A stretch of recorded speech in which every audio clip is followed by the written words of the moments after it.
Hey everybody, welcome back to another episode of The Curve here at rotocurve.com, where our mission is to help you accelerate your DFS learning curve and get you over that hump to profitability. My name is Benny Ricciardi. I go by BRich11 on all the daily fantasy sites. I'm here with my partner and co-host today, Josh Kalachi. Josh, how you doing today, buddy? Doing well, doing well. Ready for our third show. Feel like we've been doing it for a couple years now. Actually, it's just the third day. We've been in this is I think our fourth day MLB slate. Just looking forward to teaching everybody once again. I know I'm learning everything already. So you've taught me a bunch. I know we've learned from each other, just discussing different strategies, and that's exactly what we're here to do with RotoCurve. Just teach everybody what we know, and hopefully learn some stuff from everybody else. Yeah, it's a big night in the industry. I mean, there's a lot of tournaments going on, a lot of qualifiers, a couple live finals up for grabs tonight over on Aces, one of the big ones, one of my favorites. I love that site. So basically, what we're going to do now is I'm going to give you guys a little overview of some of the stuff we're going to go over today, and then Josh and I are going to get into it. Get into this Friday slate for DFS. For those of you who don't know, this slate is actually split into two today. There's some early games that are going off at the 3:05 start, and then the majority of games are going to be I think there's 10 games at the 7 o'clock start that's going to be later on tonight. Wrath actually had a really good point this morning that he mentioned on his DFS Minute. If you guys are looking to get some tickets to some of these big tournaments, the qualifiers that go off earlier in the day, not everybody's able to play in the middle of the day. A lot of people have day jobs, and they're just not able to get in there. So a lot of those afternoon tournaments have been going off with some overlays. So if you're somebody who doesn't have a huge bankroll but wants to take some shots at some of these bigger tournaments, if you go in the afternoon and you play in some of those afternoon qualifiers, it's usually a little bit of overlay, and it's usually a much softer spot for you. So just something to think about if you are around and you're able to get some lineups in before 3 o'clock. For the most part, Josh and I are going to be sticking to the late games today with what we're talking about. So if you're going to play the 10 o'clock games, this is what you got. I mean, if you're going to play the 7 o'clock games, the 10 games at 7, this is what we're going to be concentrating on. Today we're going to give you a little bit of a recap of what went on the last 2 days in DFS. We haven't been around, since Wednesday, so we'll give you a recap of, what we saw yesterday mostly. Wednesday night we kind of went over a little bit yesterday in the Hangouts if any of you guys were able to come into that. We're also going to go over the weather like we always do, the Vegas lines. We'll get into pitching a little bit. We're going to have a teaching point today about single entry versus multi-entry games for your GPPs and also for your cash games. Josh and I are both going to talk a little bit about the difference between them and why you should be going to one and not the other. After that, we'll get into some hitters. We'll go into some lineup building techniques that Josh and I use that might help you guys out building your own lineups. And then, Josh and I will do like we always do. We'll give you an idea of how we're leading this night, who we're looking to go with, what kind of guys we see on our radar that we need to make sure that we have in our lineups for today. But before we get into anything for today, let's go over yesterday first. What did you see from yesterday's slate, Josh? Saw quite a bit, but just want to touch on one point before we get into that. You mentioned overlay, which for some players might not know exactly what that is, and it's something that we'd like to target. A lot of sites, especially on DraftKings and FanDuel, the bigger sites, have what's called guaranteed prize pools, which we have talked about. But what overlay is say there's a 1,000-person contest or a 2,000-person contest. If there's a couple minutes left and there's still only 2,000 people in there and there's 1,000 spots left, if it's guaranteed, it's still going to run, and that's exactly what overlay is. It's basically dead money. It gives you a higher % chance to cash, and every now and then, depending on the slate, you might be able to find a 100-person guaranteed 50-50. There's only 45 people in.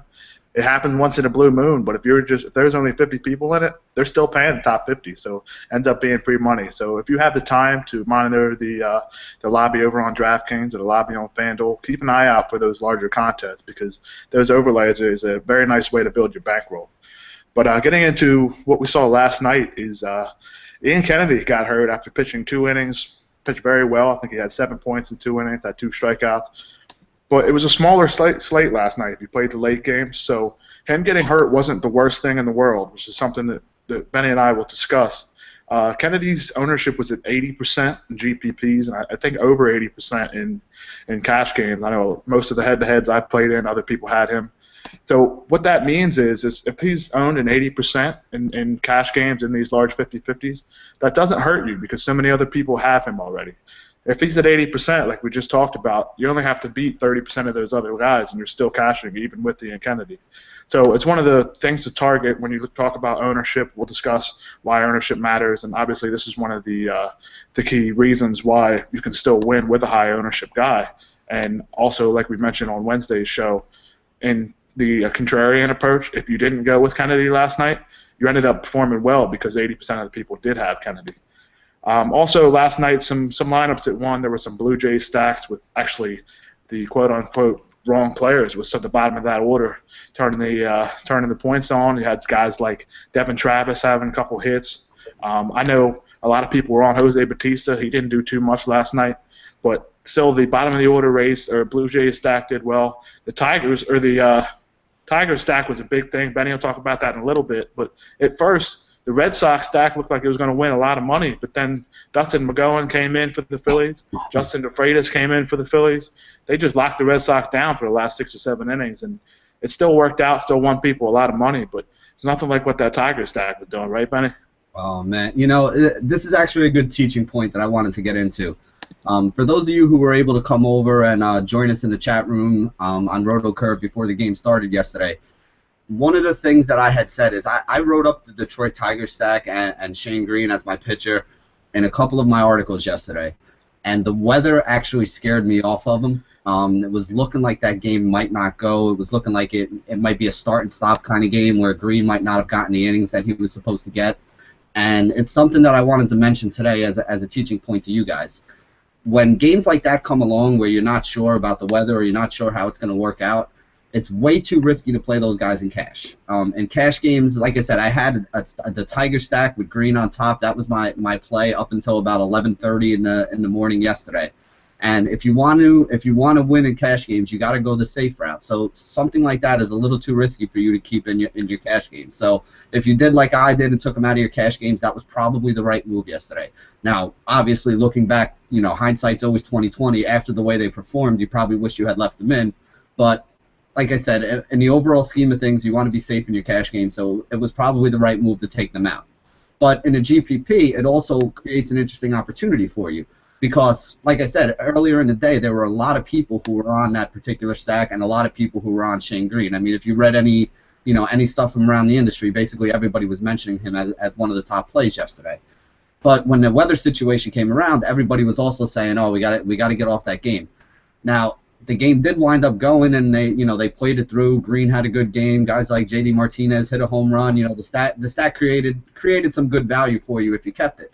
And the thing that was good about it is it was very low owned yesterday, because basically when everybody started taking those guys out, even though they were some of the best plays, with the weather concerns, they take them out. So if you're playing in a cash game, you definitely didn't want to leave that stack in yesterday.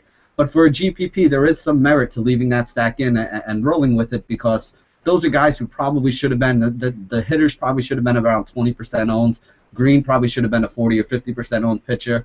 And you wound up getting those guys probably even more than half as owned as they would have been if there was no weather issue. So, yes, it is risky, but again, if you're playing in a GPP, you want that upside. So, you got to take some risk somewhere. So if you can take a risk where it's just weather and not a risk on talent while you're taking, you're still taking the guys who are the best plays on the day, but the risk that you're taking is weather and not, coming down to a lesser player just because you're worried about, the weather might happening. It is something that could give you a leg up. And again, no, it's a high-risk play because it's also something that could blow up in your face if the weather does turn out to be that bad on the day. And, like we always say, weather's a big issue in DFS. You got to be on top of it for your games. And that's why we always mention it every day. So I'm actually going to throw it back over to Josh right now. He's going to give you, there's a couple weather concerns today, so he's going to run down them for you so you have an idea before you start making those lineups. Touching on your point about that weather yesterday and why those Tiger stacks still worked in GPP, sometimes during the early days, or early games that start at 1 or 2 or 3, you have more time for that storm to pass over. The game can start at 5, the game can start at 6. But if you have a late game, and that's when you have weather issues, it's really tough to kind of take that risk, because if a game is postponed for 3 or 4 hours, they're not going to start a game at 11:30 anymore. I know 20, 30 years ago, the Phillies and the Cubs had a doubleheader. The second game didn't start till 3 o'clock in the morning. So that stuff doesn't happen too much anymore, especially with all the different money in ballparks and TV channels. So if you are going to target a game that has some weather issues, it's better to look at ones that start earlier in the day. The only earlier in the day games today that has some weather issues are the Minnesota Twins, Chicago White Sox. Looks like there's about a 60% chance of rain right now. But as Benny said earlier, we're focusing on the late slate. The 7:30 game between the Mets and the Atlanta Braves right now it was about an 80% chance of rain this morning. Right now it looks like it's only down to 50. But that's not the only weather that we target. We also look at wind. And one of the top things we look at in terms of power hitters is when that wind is blowing out. Kansas City and LA has 8-mile-an-hour winds blowing out tonight. Seattle and Oakland has 10-mile-an-hour winds blowing out. Doesn't look like there's any other games right now where wind is blowing in, so it doesn't really potentially hurt your or help your pitching. But the only other game that we're talking about right now that has weather issues is Washington and Philadelphia, which is also 10-mile-an-hour winds blowing straight out. But their offenses are struggling a little bit. Do you have any more weather issues, or are you just going to hop right into those Vegas lines that we always love to talk about? Yeah, I think you pretty much hit on the weather issues for now that we're watching. I mean, obviously things can always pop up during the day, but you know, that pretty much summed up everything that I had on the weather front. Moving on to the Vegas lines today. There's a couple interesting ones that I wanted to point out to you guys. The lowest runs expected today. Now again, we're only talking about the late slate because there's a lot of games in the early slate that have some pretty high totals. Obviously, the game in Colorado is going to be one of them. Anytime there's a game in Coors Field, it's always going to have a high total for it. But of the late games, the two that have the least runs expected are San Diego and San Francisco, and Seattle and Oakland. So those would be two games that I'd be a little weary about using a lot of bats. Some of the pitching matchups in there are pretty good too. If you're a fan of young pitching talent like I am, the Seattle-Oakland game is definitely one I'm going to try to catch tonight because I want to see both Tawan Walker, and also Drew Pomeranz go. They're two guys that I have on my radar for this season. And I like to watch them match up against each other. I think that's going to be a good pitcher duel with two young guys going. There's also a couple games where we're expecting a lot of runs today. The Dodgers in Arizona is one of them. St. Louis and Cincinnati. In Cincinnati, that's a ballpark that yields a lot of runs. And I'm from the New York area. The Boston Red Sox and the Yankees are playing today.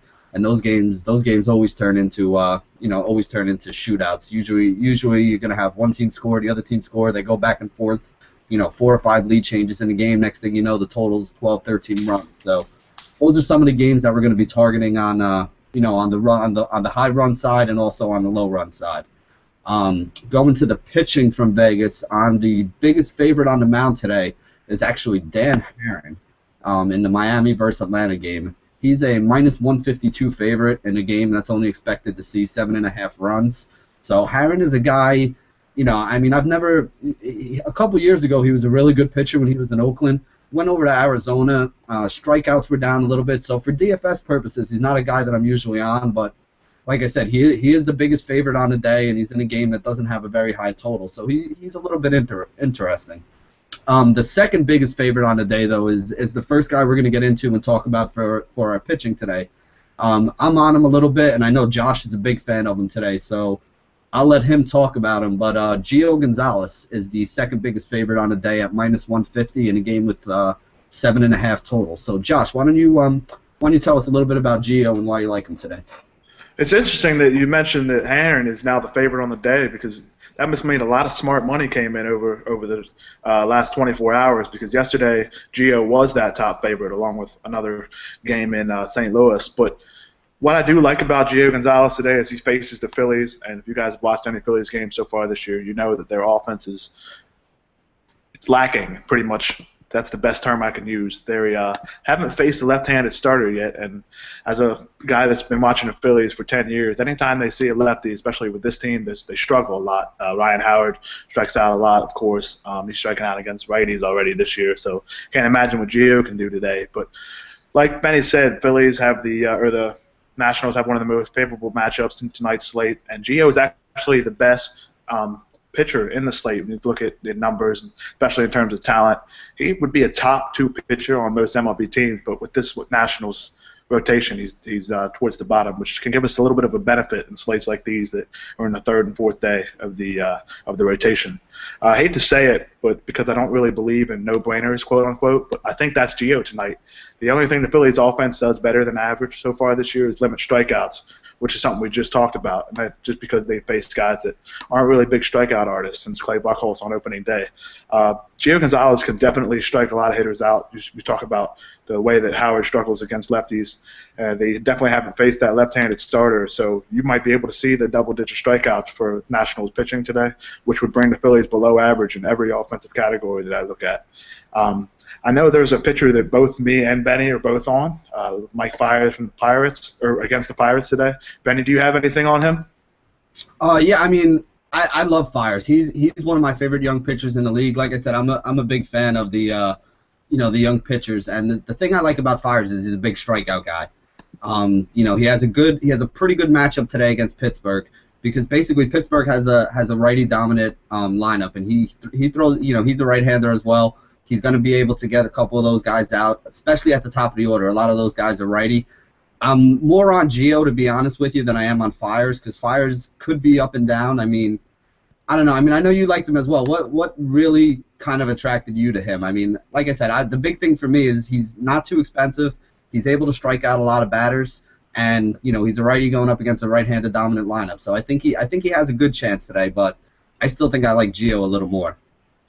Yeah, it's interesting that you mentioned that righty against righty, because that is exactly what Fiers is. Pirates do have that righty dominant lineup. The Pirates so far this year have a 26.5 strikeout rate, which is over a quarter of their at-bats, which is one of the highest in the league so far this year, and even though it is a young season. Last year, Fiers struck out batters at a really high rate of close to 28% of the batters he faced last year, which is one of the highest in baseball, starters or relievers. So it's really interesting to take a look at that, because in daily fantasy, we look for those starters that can strike batters out. Fiers is definitely one of those options today. So today, for me, I'm spending on pitchers. I'm spending on Fiers and Gio. I know Benny has some cheaper options that might be out west in one of those games we like to target. And I know Benny said he wanted to watch it. I'm going to have to see if I can catch it as well. Yeah, the one guy I wanted to talk about, and the guy who I'm going to be using today pretty much all over on every site and spots, is going to be Drew Pomeranz from the Athletics. And there's a couple reasons for this, so let me break the whole thing down for you. Pomeranz was a guy who came up about mid-season last year, and he threw some really good innings towards the end of the season. His number, let me read off these numbers for you, and you tell me what you think here, just based off the numbers. 69 innings pitched, 64 strikeouts, a 1.11 WHIP, and a 2.34 ERA. Now, if you look at those numbers in a vacuum, obviously it was only 70 innings, so he didn't pitch the whole season. He was a young pitcher. They were trying to limit him a little bit. But if you look at those numbers and you extrapolate them out over the course of the season, that's all-star caliber, Cy Young quality type numbers. I mean, he was basically lights out when he came up here. And the kicker for me today is, if you played DFS at all last year, there are certain trends that you guys are going to see that are going to develop over the season. And one of the trends that was almost a no-brainer for us last year is, if you had a left-handed pitcher going up against the Seattle Mariners lineup, it was almost an automatic start. You literally it didn't even matter if he was a great pitcher or a low-end kind of pitcher. Seattle had trouble basically for the last couple years trying to hit left-handed pitching. Now, it's a little bit different this year. They brought in a couple right-handed bats. They brought in a couple guys to try to change that. But for the most part, I still think that it's something that's definitely an issue, because a lot of the guys who play a lot for them and a lot of guys that get a bunch of those at-bats are guys that struggle against left-handed pitching. And if you don't think that I'm right, or if you don't agree with me, all I have to say is, how many people thought C.J. Wilson was going to go out the other day, pitch 6 innings, strike out 10 or 11 guys? Because if you did, then you probably won the GPPs on that day, because nobody had him. Nobody had him. I mean, C.J. Wilson was a pretty good pitcher a couple years ago. He struggled a little bit lately. But again, he's a lefty that was going up against that left-handed dominant Seattle lineup. They got a lot of big left-handed bats that I wouldn't say struggle so much, but they don't hit lefties as well. And they also have a high strikeout rate against the lefties. So Pomeranz is a guy, the one drawback I have on him is, last year he pretty much only went 5 or 6 innings. He is a little bit of a high strikeout guy, so he tends to get the counts up 3-2 a lot of times. But he doesn't walk as many people as a lot of the young pitchers do. He does pitch to contact a little bit when it gets to 3-2 in the count or 2-2 in the count.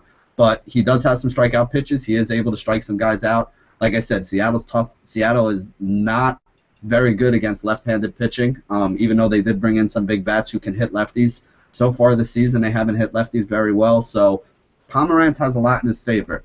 And the big kicker to me, the real thing that pushed me onto Pomeranz, is he's so cheap all over the industry today. I mean, he is literally, I think he's about 2/3 as expensive as a guy like a Gio Gonzalez. He's 2,500 on DraftKings cheaper than a guy like Fires. Even over on FanDuel, I mean, there are guys who are $2,000 or $3,000 more expensive than he is, who I wouldn't even consider starting today. So if you are looking today, to me, today is a day where you probably need to get some of the big bats in. There's a lot of big bats around the industry today that should have, a good chance to perform today. And if you want to get those bats in, again, you always got to save somewhere. You can't fit studs at every position. So Pomerantz, I think, is a guy that has a high upside today, a low price, and is in pretty much the dream matchup for a guy like him. So, I'm going to be rolling him out in a lot of games today. I think he's more of a GPP option for me. I'm not sure if he would be a guy that I put in a lot of my cash games. I might have him in some cash games on DraftKings as a second starting pitcher. But I don't know if I would roll him as my only starting pitcher in cash games if I was playing over on FanDuel. On a two-pitcher site, I definitely think he's somebody in play, but I don't know if he would be, Gio Gonzalez is my number one today. He's my favorite play, so he's the guy that I'm probably going to be rolling in cash games on a one-pitcher site, and he's the guy that I'm going to put in first on cash games on a two-pitcher site. But that actually brings me up to something that I know Josh and I wanted to discuss with you guys today. One of our teaching points that we wanted to go over today is the difference between single-entry tournaments and multiple-entry tournaments, and talk a little bit about game selection and not only how you go into game selection, but also the type of players that you draft when you do go into those certain games. So, Josh, you want to get the ball rolling on that for him? Yeah, certainly. Especially as a new player, you want to look at these single-entry games, especially cash games, because that's exactly what it is. A single entry only allows everyone to have just one chance, which it seems a bit obvious, but you have to dig a lot deeper than that. It prevents these sharks, these top players, from having a train in cash games. And what a train is it's a run of 20, 30, 40, sometimes even 50 of the same lineups. They cash in the same cash game. So what some of these top players are doing is, I know on DraftKings they have that $10 massive double up. They have $50 massive double up. You're seeing some of these top players, and for good reason on their part, put in 50 of the same lineups, and what that takes is if they cash, they're taking 50 spots away from everybody else to have a chance to cash in that particular game. So what you want to target in these cash games is the single entry. So if there's 100 people, if there's 200 people, I know FanDuel has around 500 to 550 single entry for one contest. So what it does is it allows you to just beat everybody once. You're not having to beat somebody 50 times. You're not having to beat somebody 60 times. So if you're in the top 50% and everybody has one lineup, you're betting on yourself to be better than half, which is the intention of cash games to originate. And a lot of the guys will also have multi-entry in GPPs, which I know something it's a topic for discussion in daily fantasy. There are some very good players that do very well with these multi-entry, and that's something Benny can get into more into detail.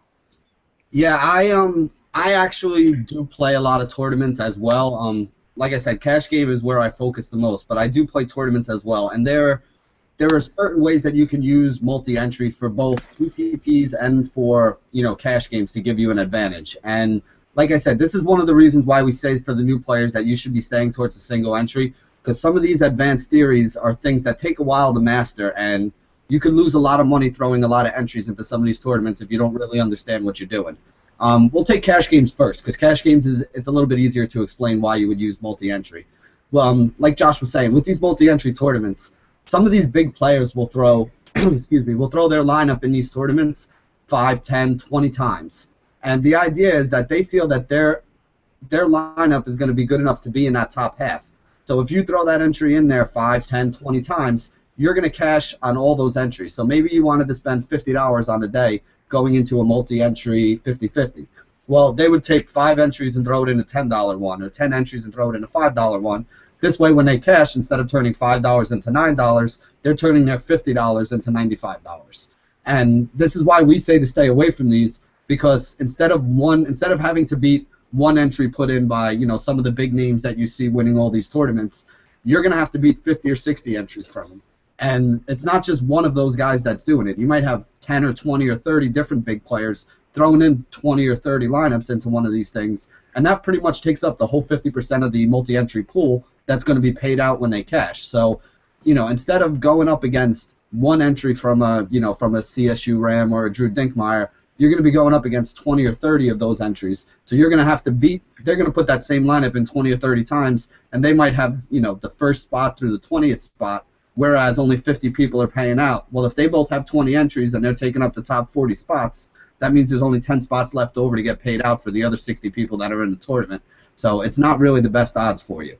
In GPPs, though, it's a different way that you use multi-entries. Most of the time, players are not going to do what we just talked about, which is called running a train of the same lineup 20 or 30 times.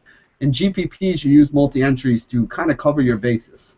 A lot of times when I'm playing a GPP, there'll be a core group of guys that I really like.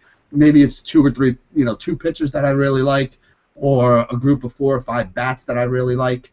And if I want to, I'm going to try to get all those guys into multiple different lineups. What I do with the other spots in those lineups, though, is I'll try to put a couple guys in there that are different. So this way I'm covering my bases. So maybe on a day like today, you put the Rockies stack in there, and then you'll get a couple other guys from, you know, you mix up your pitchers, you mix up the other guys that you put in there with that stack, and this way you're covering your bases. So if the Rocky stack is the best stack on the day to have, you have multiple different pitchers, multiple different guys that go with them, hoping that one of those groups does go off and gives you that lineup that comes in the top 10 and wins you enough money to cover all the entries that you put in. Now, again, these are advanced things that you probably shouldn't be worried about if you're a new player right now, but it is the reason why we wanted to tell you guys about them, because this is what some of the big players do, and this is why it makes it a little bit tougher for you to cash in some of those tournaments. Yeah, it brings up another point, is when Benny was just talking about having multiple lineups in GPP. When you're playing these cash games, if you do decide to enter more than one lineup, if you decide to stray away from the single entry, make sure not to put in different lineups in those cash games. Don't put 2, 3 different lineups in, because at that point it's just negative EV, which is expected value, which is what Benny and I talk about all the time. Is because if you have 2 cash lineups and one cashes and the other one doesn't, you're still down on the day because of the rate that these fantasy sites take. So if you're going to play with a cash, I know a lot of top-end players play more than one lineup, but for what we want to do and what we're teaching you guys, have one cash lineup. And then if you do decide to play in these tournaments, as we just talked about, Benny and I talked about contest selection and bankroll management. You can find that up on the site right now. It's called Introduction to Daily Fantasy Bankroll Management. You'll see that it is those 80-20, but with that 20%, that's when you play on those GPPs. Those are the ones that you use in the separate lineups. But in terms of cash games, stick with one lineup, because if you're playing against yourself, really, if you have multiple lineups in a multi-entry cash game, that's exactly the opposite of how to make money. It ends up being negative on the day, and the chances of cashing in 2 cash game lineups is a lot less than cashing in 1. It turns into 50% squared, which, as you guys know, is a lot less than half. Yep, that's a very good point to bring up there. One of the other things too, just so you know, like Josh was saying with the bankroll management, if you're going on like an 80-20 split, it works the same way for GPPs as it does for cash games. You know, we said the other day, if you're doing an 80-20 split and that gives you $50 to play in your cash games, you don't want to go into one $50 cash game. You want to go into maybe 10 $5 games or you know, 25 $2 games, so that you're spreading it around and you're kind of, you know, you're kind of lessening the variance on it for you. This way, you know, maybe you cash in a couple of those spots, maybe you don't cash in other spots, and at the end of the day, you wind up a lot closer to being up a little or being down a little than you are to losing everything when you do it. It's the same way for GPPs. If you're going to spend $10 on a day in GPPs, you can go one entry into a $10 GPP. You know, if you hit, you make money. If you don't hit, though, you're probably not going to make money.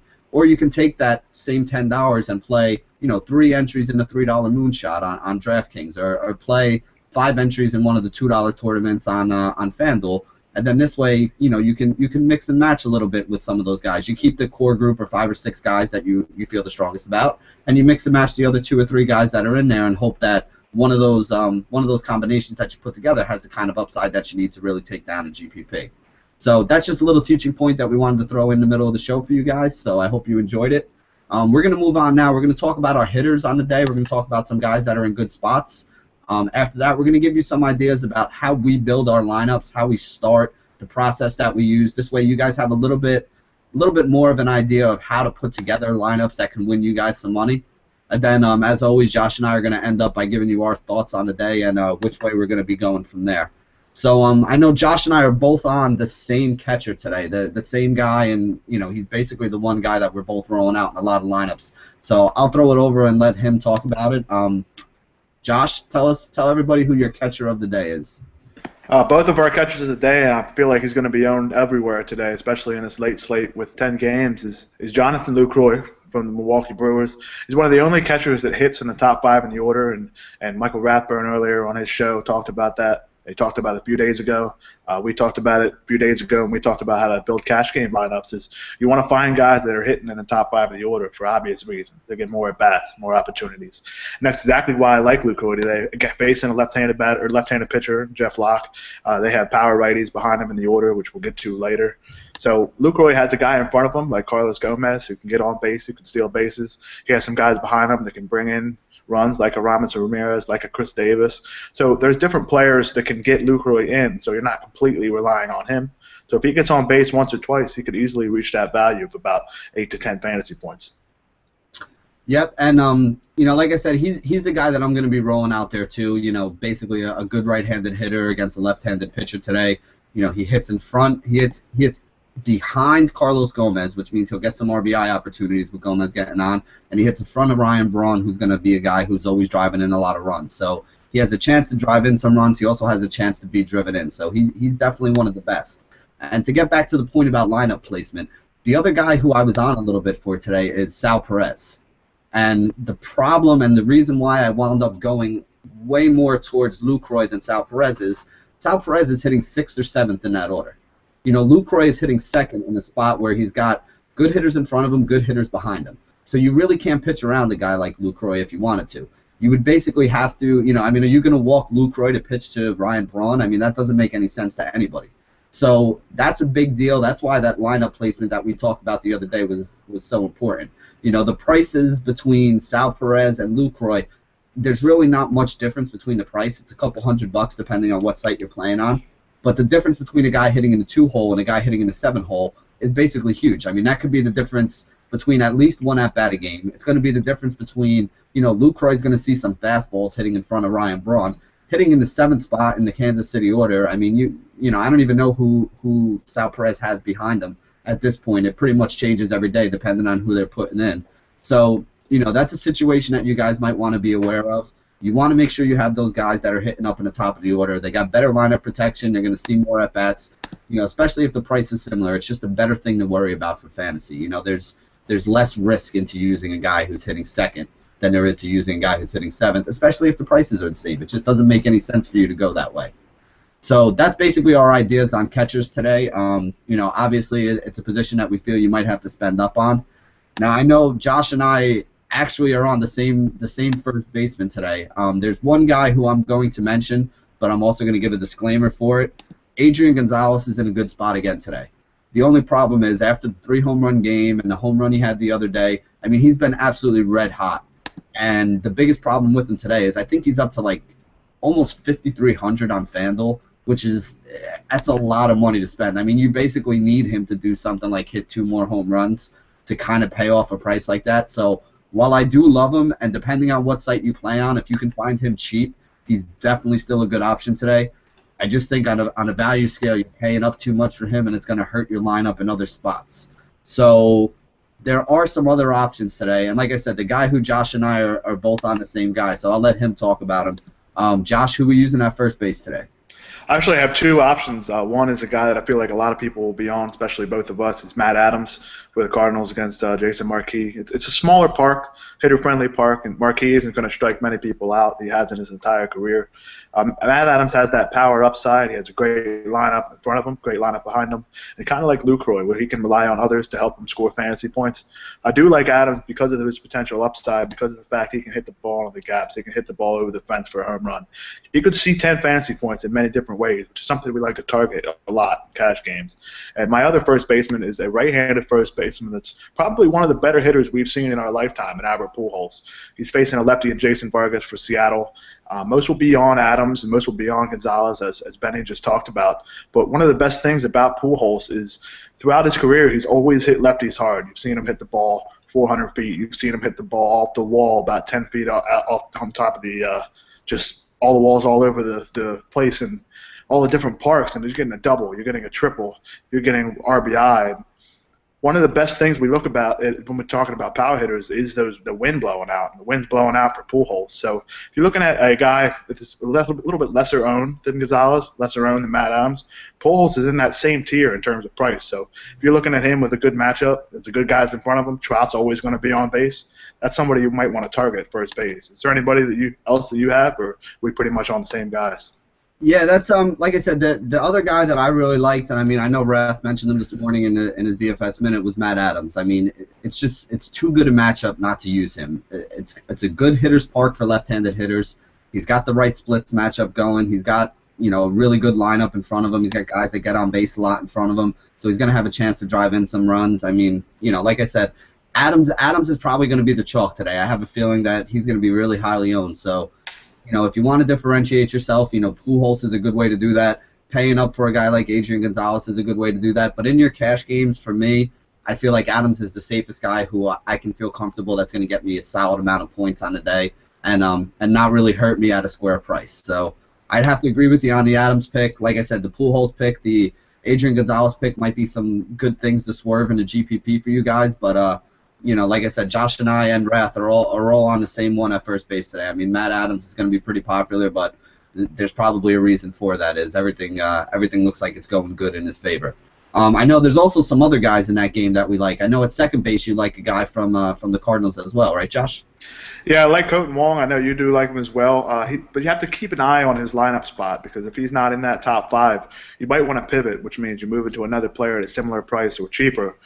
Move to Howie Kendrick. Move to, I know, a guy that Benny likes is D. Gordon today. Is there a specific reason why you like D. Gordon? Well, there's a couple reasons why I like D. Gordon, actually. He's a left-handed hitter who's getting basically Tampa Bay's rotation. They had a couple injuries, they had a couple problems. They didn't even announce who was going to be starting the game today until sometime late yesterday. And the guy who they went with, to be honest with you, I can't even pronounce his name, so I'm not even going to butcher it for you. But he's basically a journeyman middle reliever type of a pitcher. So I don't expect him to go real deep into that game. I mean, if he gets you 5 innings today, that'll be amazing.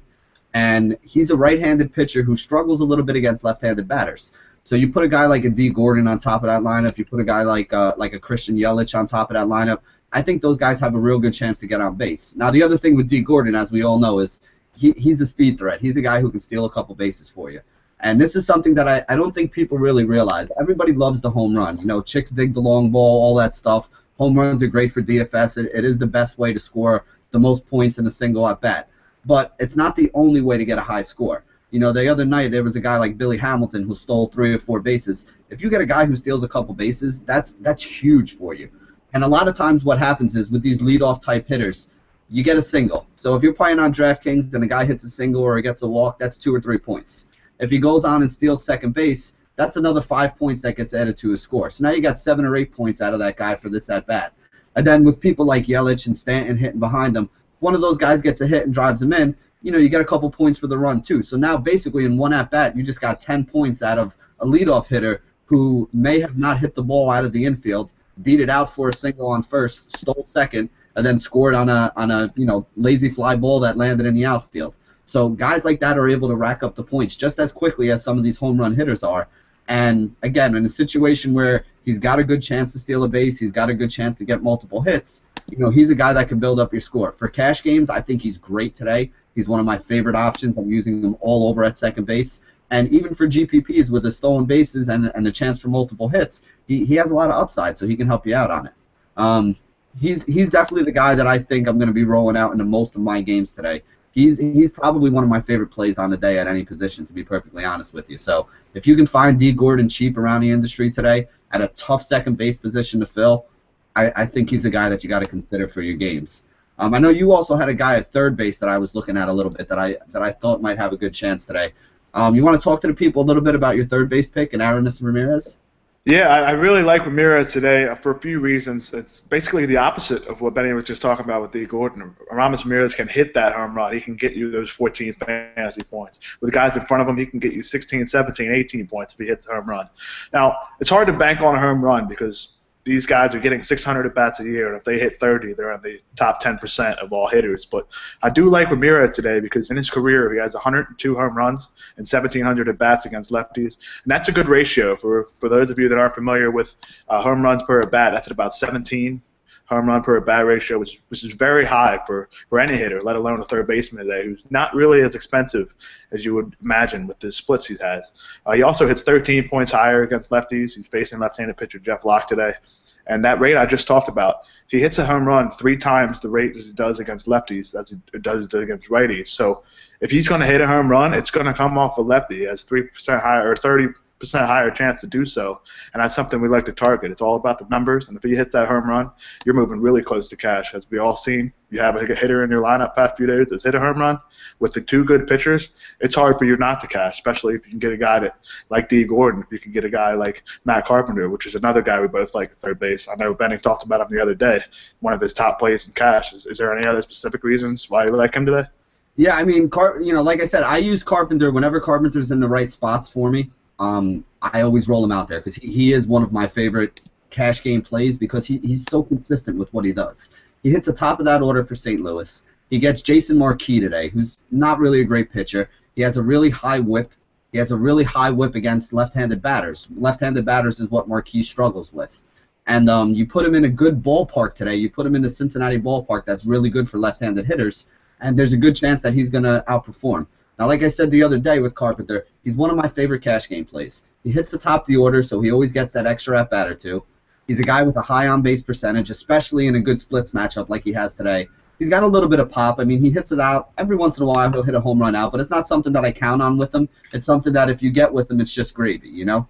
And as I said the other day, for GPPs, his upside isn't huge. He's not going to go out and hit 2 home runs for you at third base like a guy like Ramirez can do.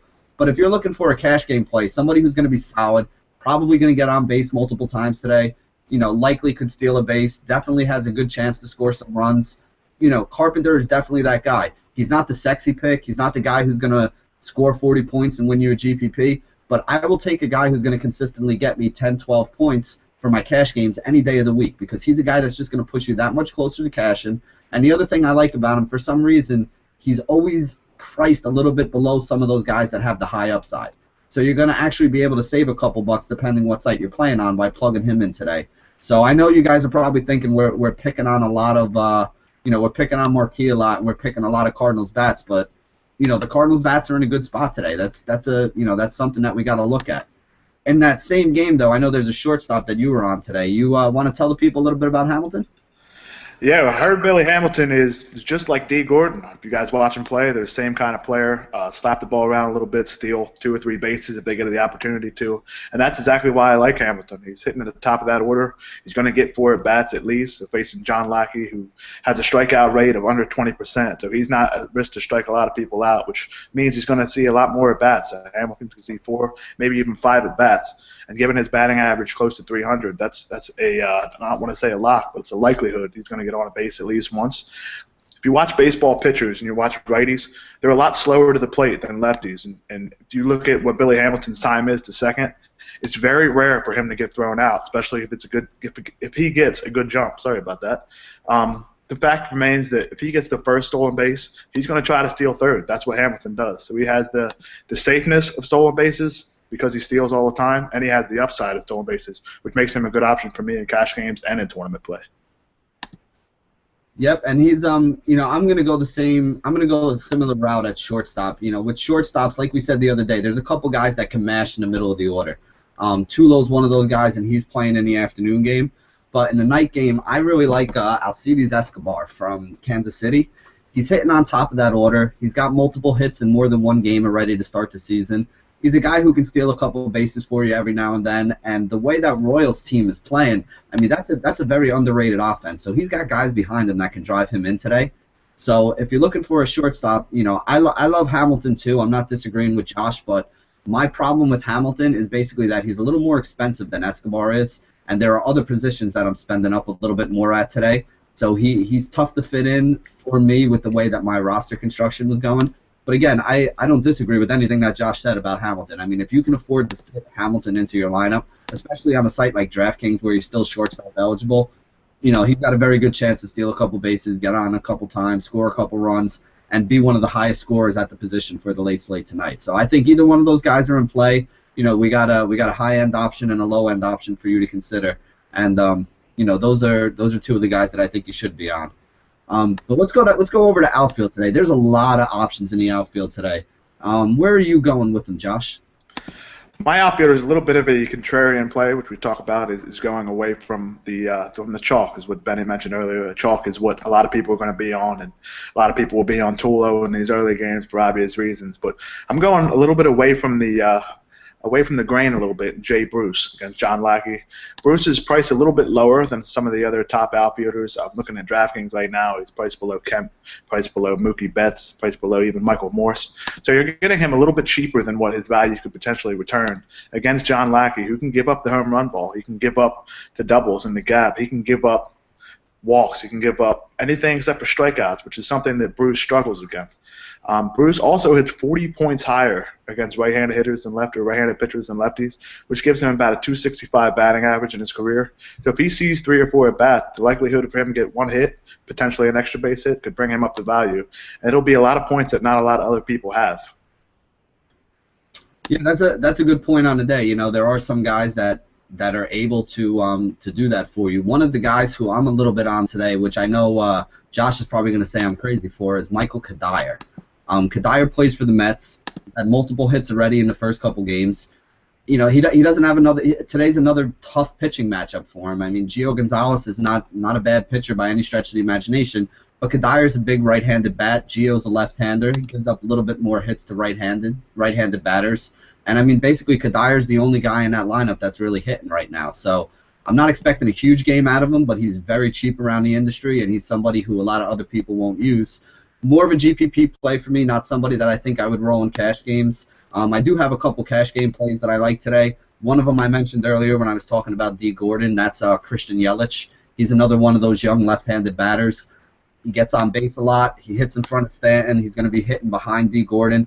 If you get guys like Gordon and Yelich on base, Stanton hasn't gotten pitched to yet this season. He doesn't have any home runs yet, but we all know it's coming. I mean, the power that guy has is amazing. And if he gets some couple guys on in front of him, they're going to have to pitch to him. They're not going to be able to walk him if guys like Yelich and D. Gordon, who are high on base percentage guys and in good spots in front of him in the order, if those guys are on base, you got to pitch to Stanton. You're not going to walk the bases loaded. You're not going to walk in a run. You're going to be forced to pitch to him, and I think that they will be forced to pitch to him today. So Yelich is another guy I like. Stanton's another guy I like, but you're going to have to pay up for him. I do have one other guy that I know both Josh and I are on. Maybe I'll let him talk about him a little bit, and that's Bryce Harper. Why do we like Bryce Harper today? Well, 2 words, Jerome Williams. Despite the fact that he pitched well for the Phillies at the end of last season, they worked with him a lot. I watched a lot of Phillies games. They helped him with his sinker and his cutter, but the only thing that Harper struggles with is really quick fastballs that have that zip up in the zone, and that's exactly what you saw yesterday with Harvey. Harper just couldn't catch up. Jerome Williams isn't going to blow anybody away, which could give Harper that upside to hit that home run. And just one correction, it might make you like Cuddyer a little bit more. He's facing Eric Stoltz today. The Mets are playing against the Braves in a little bit of a change between NL East matchups. So I think we might want to be putting Cuddyer in the cash as well, right? Yeah, I mean, like I said, I like Cuddyer. I'm not sure if I'm going to be using him in cash, but basically what happens is you got to start coming down from some of those guys to fit in everybody that you want. If you want a Bryce Harper, you're not going to be able to take a Harper and a Stanton and put them in the same lineup and have the other kind of guys that we already talked about around them. So if you are looking there, I know Cuddyer's about 2,700 if I'm not mistaken on FanDuel. So he's a guy that could help you fit in a Bryce Harper if you want to use somebody like that. So, I mean, he's, like I said, I like Gio, and I have Gio in a bunch of my cash game lineups, which is why I don't have a lot of Cuddyer in cash. But in some of the GPP lineups where I have guys like Fires and Pomeranz as my combination of pitchers, I definitely have Cuddyer in there as one of the cost savers. So it's just something that something that as you start building your roster, which we're about to get into now, is how we build some of our lineups. You'll see that you got to put in some of the guys that you like the most first, and then you're able to kind of work around them and try to find the other guys that fit the best, that are in the best spots for you. So like I said, we promised you guys some ideas on lineup construction, so this is a perfect segue for it right here. Josh, you want to tell the people a little bit about how you go about building your lineups, and then I'll throw in a couple things on top of it? Yeah, first things first, when you go into DraftKings, when you go into FanDuel, and you click on your contest or you go to build a lineup, the first thing you want to do is put your pitchers in. You do all this research, you listen to our show, you look at the matchups, you do all kinds of things to figure out who you want to put at pitcher. And that's who you want to put in first. You pick, like for me today, I'm on DraftKings as we speak, and I'm putting in my Gio Gonzalez and Mike Fiers. Those are two highest priced options, which you're going to have to put in some cheaper hitters. But in cash games, I like to pay for pitching, and those are my top two guys for today. So what I would like to do from there is I go look at the lineup page, which you can find on RotoCurve. But we have RotoCurve's daily MLB lineups. You can look at the lefty-righty splits for each team. I like to target guys in the top 5 of the order, which is something we always talked about. So if there's a right-handed pitcher and there's a guy that's hitting in the top 5 who's a lefty and it's a good matchup, I'll consider using him. We just talked about a whole bunch of hitters, so you kind of want to target the guys you like first, and then you move towards the punt options, which is something that we like to look at. Is those are cheaper options. That's what a punt means. Is you're looking at those guys later on in your draft in terms of when you're picking your players. So you look at your guys you like first. So today I like a guy like Aramis Ramirez. So I'll be putting Ramirez into my lineup along with the Gio and Mike Fiers, and kind of building from there. We talked about some cheaper options like Alcides Escobar. We talked about some more expensive options that could have some nice days, like a Matt Carpenter or even a Jay Bruce, if you look at a contrarian view. So what I'd like to do to start off is put those pitchers in, put the top guy you like, and then build around it from there. You have to keep in track for the cap that you're going to be using. You have to make sure, like Benny always says, you can't put the best guys in at each position. So you're going to have to keep an eye on the prices. And when you start to dwindle a little bit, when you have a couple guys that are too expensive, look for those cheap guys. Look for those Alcides Escobars. Look for those Jake Lambs before his price rose. And I think Benny has a couple other tips to build your lineup that maybe I haven't covered yet. Yeah, I pretty much follow the same thing. Pitching is so important. We say it all the time. You start with your pitching. You put the guys in there that you want. Now, it doesn't mean you can't come down off a guy. You know, today is a day where Gio Gonzalez is the most expensive pitcher on every site.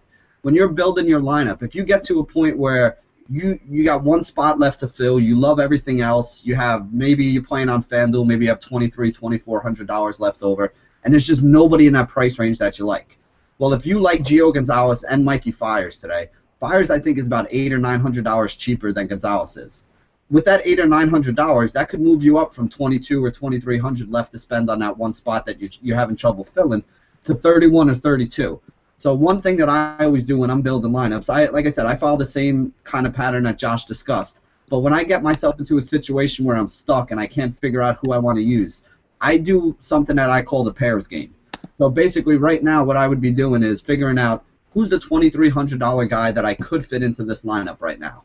And if I take him and figure out how many points I expect out of him and add it together with how many points I expect out of Gio Gonzalez, now I'll say to myself, okay, let's say those two guys I'm expecting to get 20 points out of. Can I get more points out of using Mikey Fiers, who I may only expect 12 or 13 points out of from the pitching side, but who's the bat that I can get that's a little bit higher priced that I can match with him? And which one of those two combinations is better? If the combination that I can put together with Fiers and a more expensive bat by saving the money on Fiers is better than the combination that I originally had with Gio Gonzalez and the guy who was $2,300 or $2,400, whatever amount I had left, then I'll make the switch to a lesser pitcher on there. But I still start with the pitcher the same way, and then, like I said, if I have to come down off it, I'll come down off it. And it's not always pitcher. You know, you could have somebody else at a position. You could have started with Adrian Gonzalez as your first baseman, and then you get down to the end and you see that's not really going to leave me enough money to fill out the rest of that lineup. So who do I like as much as I like Adrian Gonzalez? And you may wind up with a guy like Matt Adams. So if you come down a couple bucks to a Matt Adams from an Adrian Gonzalez, that might free up the extra money that you need to get up to something that you do like at whatever that other position you were struggling with is. So like I said, I do the same thing Josh does. I plug in my pitchers first. I move on to the guys that I think I absolutely have to have on the night. Like Bryce Harper's one of those guys for me tonight. He's one of the first people I'm plugging in. And then I move on to the best value guys, the guys that I think I can put in there and get the kind of points that I want out of it. That usually leaves you 1 or 2 spots left over to fill, and that's filling those spots with the best options is what takes your lineup from a lineup that barely cashes in a GPP to a lineup that gets you real high up in a GPP. So remember, you get points from every position. You got to make sure you try to max it out from top to bottom, and that's one of the things that you have to do. We're coming up towards the end of the show here, so Josh, why don't we give everybody a little bit of an idea of how we're going to be building our actual lineups tonight and which way we're going to be going with some of these players. For me, I'm definitely paying up for pitching tonight, especially in cash games. I'm going to go with the Fires. I'm going to go with the Gio Gonzalez's. I'm going to go with a little bit of a Cardinals stack. I'm not really a big fan of the opposing pitcher the Cardinals are facing, and that's exactly why I like Matt Carpenter.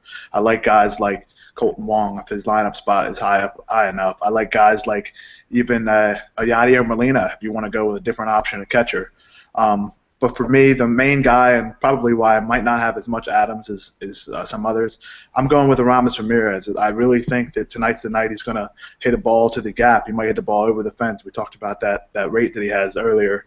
But in tournaments, I'm not going to spend up on pitching. I'm going to go with Taijuan Walker and playing a full Cardinal stack or a full Brewer stack where you can afford those top-end guys. So for me, in cash games, I'm paying up for pitching. I'm going to take Aramis Ramirez and then take some cheaper Cardinals bats, take some cheaper Reds bats. But in tournaments, and like we always talk about, it's only going to be in those cheap ones. Don't spend a lot of money on those tournament games because that's how you lose money and lose money fast. But in those cheap tournaments, like the $1 contest on FanDuel, a $3 contest on DraftKings, look at guys like a Taijuan Walker, look at a guy like Benny talked about earlier with Drew Pomeranz, and then you can afford those top bats. You can afford Bryce Harper's. You can afford going with Albert Pujols. You can afford going with one of the top hitters of the night in Aramis Ramirez.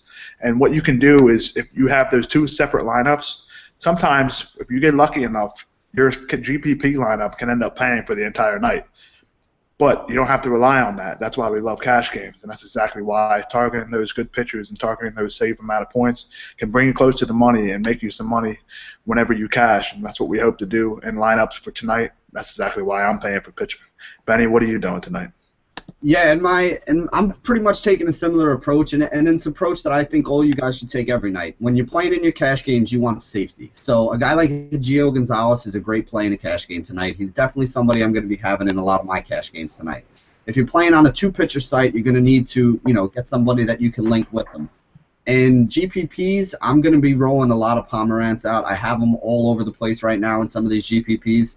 He's cheap enough to allow me to link him together with the Gio Gonzalez and still go out and get some of those bats that I discussed already today. I don't like having, in a GPP, I want some upside, so I need some of those big bats. I don't like having a whole bunch of guys that have no upside.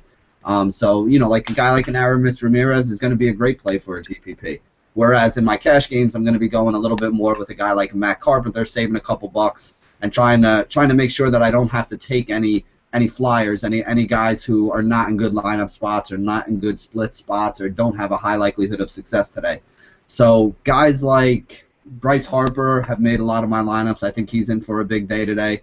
A lot of the Cardinals, guys like Matt Adams, guys like Colton Wong, obviously Carpenter, who I've mentioned a few times. Lucroy is a guy who I've been squeezing in there because I just don't see any other catchers that I really love today.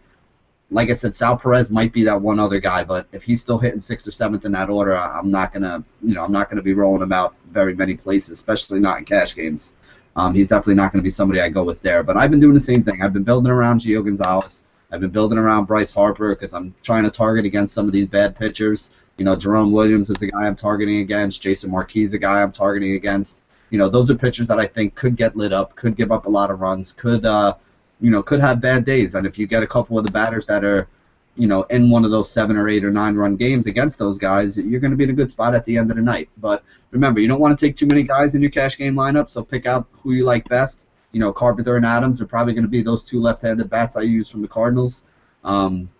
Definitely going to be using Bryce Harper as my left-handed bat against Jerome Williams and trying to see what else I can fit in from there. Using guys like we talked about, a guy like a Yelich, a guy like a Kadire, a guy like an Alcides Escobar to round out those rosters because those are some cheap options who I think are in good positions today and should have a chance to outperform, and that's what we want. We want those guys that are cheap, going to bring us good value back, and then we can put the studs around them who are going to be the guys that really carry our lineups, and we're going to wind up winning some money, hopefully. That's the idea. Yeah, that brings us right to the 1 o'clock hour. We'd like to thank you guys for joining us. Our next show will be Tuesday, April 14th at noon Eastern Time. You can find us on Tuesday, Wednesdays, and Fridays here at RotoCurve. Be sure to check out RotoCurve on Twitter at RotoCurve. Follow myself at Josh Kalachi. For Benny Rosardi, I'm Josh Kalachi, and this was The Curve. I believe Benny always likes to have one thing left to say. That's right. Stay classy, DFS. Thanks for joining us. We'll see you next week.